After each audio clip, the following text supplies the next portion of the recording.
Well, hi everyone. It's almost Christmas 2011, and as a demonstration of the capability of the website that I've been developing this year, I thought I'd try to test out reading a very famous book.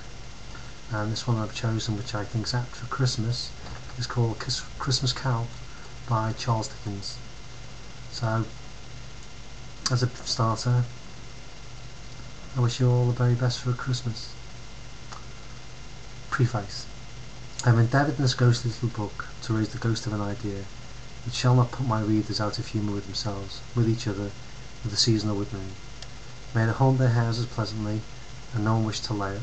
Their faithful friend and servant, Charles Dickens, December 1843. Stave 1, Marley's Ghost. Marley was dead to begin with.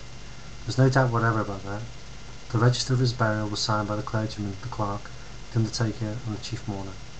Scrooge signed it, and Scrooge's name was good upon change for anything he chose to put his hand to.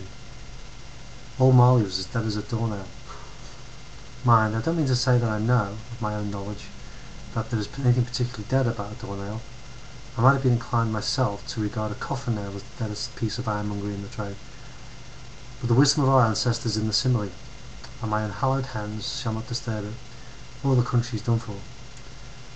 You will therefore permit me to repeat, emphatically, that Marley was as dead as a doornail. Scrooge knew he was dead. Of course he did. How could it be otherwise? Scrooge and he were partners for I don't know how many years. Scrooge was his sole executor, his sole administrator, his sole assign, his sole residuary legate, his sole friend, his sole mourner. And even Scrooge was not so dreadfully cut up by the sad event, but that he was an excellent man of business on the very day of the funeral, and solemnised it with an undoubted bargain. The mention of Marley's funeral brings me back to the point I started from. There's no doubt that Marley was dead. This must be distinctly understood, or nothing wonderful can come of the story I'm going to relate.